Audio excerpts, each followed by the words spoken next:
And I think that's all I can do. There you go, they're my tips. This would work for your over 80s crowd. Bit of Cliff. This is new from this is called Ryger. Hello everyone. Yeah, I am here, and it's very dark, as you can see. Flashing lights. So, we're still working on the Retro Roadshow and rebuilding some of the lighting controllers, and of course, anyone that's been in the disco game for a long time will recognise straight away this is indeed a Pulsar 03000 on sound to light mode. And I've just turned the lights off, so you can see the just flickering away to the music there. And of course the sound's fed into the back through jack socket onto the back, which I'm just currently pinching off a DAB radio next to me out of the headphone socket. That's turned up quite loud to get that to activate as well. Anyway, I've got a couple of other units I was working on. Obviously you can see on my test box there, as I call it, flashing away there to the music. So that's my test box I choose for testing these 3-channel light controllers. But I've put the light on now, excuse me, back in my workshop stroke kitchen. You can now see what's going on. If I go that way, you can see a bit better. Very, very accurate sound to light on these Pulsar units. I mean, it's literally as good as they're going to get, really. If you want a proper true 3-channel sound to light show for your disco, this is the way to go, because this is really, really good, to be honest. It's really accurate as well on the bass beat and everything, so good. Anyway, below that, you might be able to see, it's not switched on at the moment, is a different one. This is a Multiphase 412, as you can see, sitting balancing on the side of the cooker.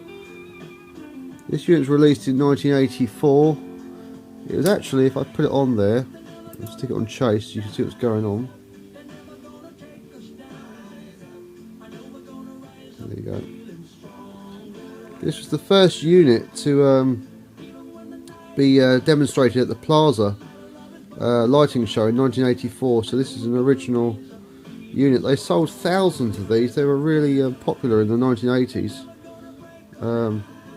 Try and focus that in a bit better. There you go.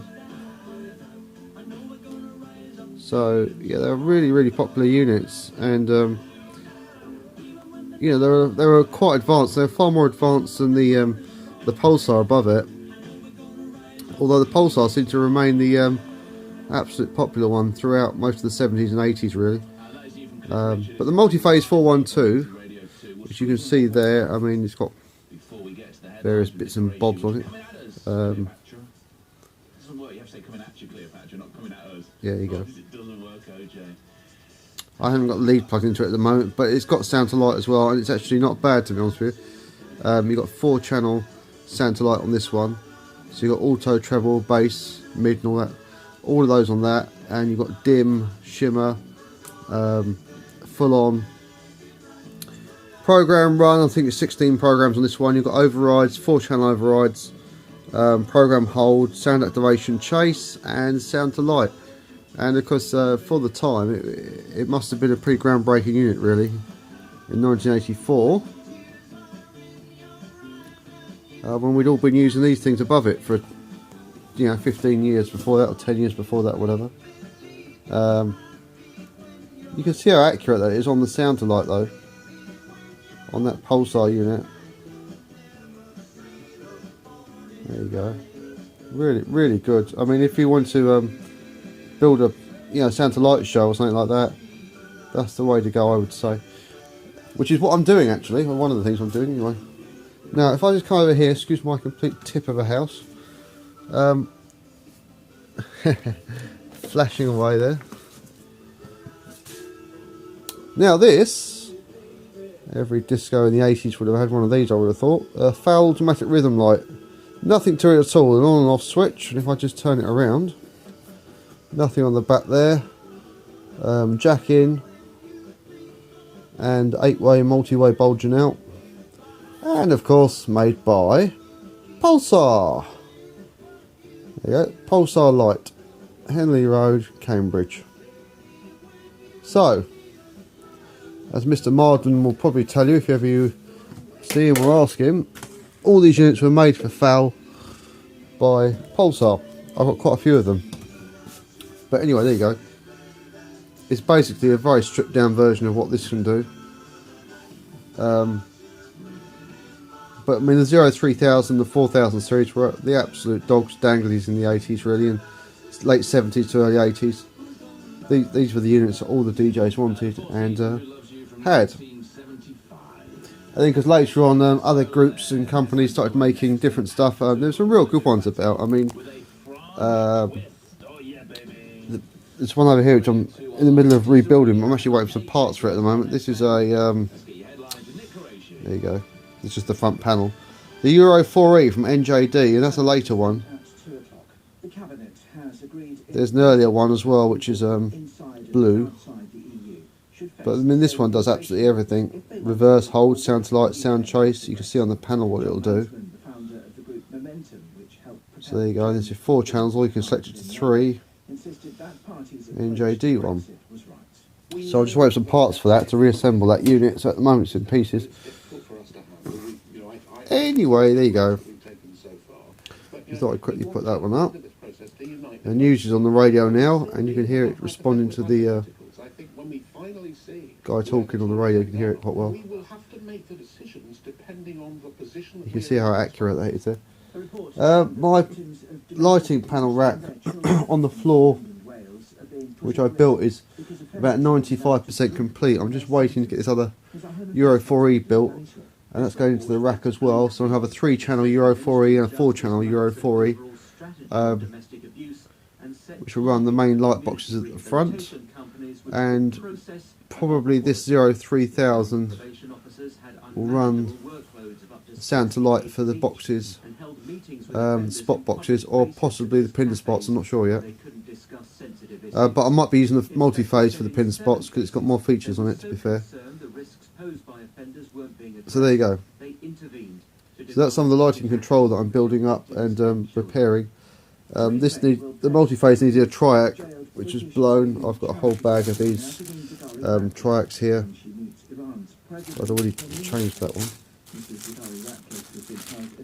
And I've just had to order some more fuses actually, because I've mislaid a load of fuses. I had a load of fuses for them, and they were 5 amp, little 5 amp fuses, and ceramic 5 amp fuses.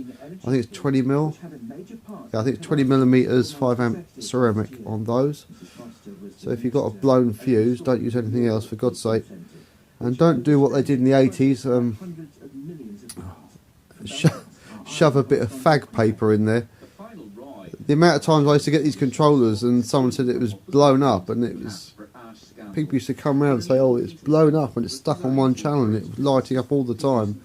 And I used to take the back off and unscrew the fuses, and there was a bit of silver fag paper screwed into the back. Obviously they'd blown a bulb. The bulb had taken out the switching triac, and then because they thought the fuse had just gone, they just well, often it took the fuse out as well, you see. Shoved a bit of fag paper in there, which then got offered no protection whatsoever, and hooked it all back up. Or the other thing they used to do is they used to switch it on. It used to blow the fuse because it had a faulty lighting lead, and then they used to unscrew the bloody fuse holder, shove a bit of silver fag paper in there, tin foil or whatever the hell was nearest to their hands, and switch it on, and bang, then went your triac up in smoke as well, because the lead was faulty to start with.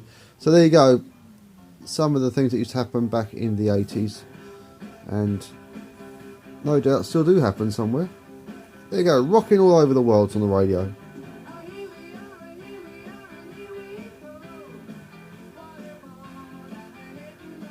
Here we go, oh, rocking all over the world.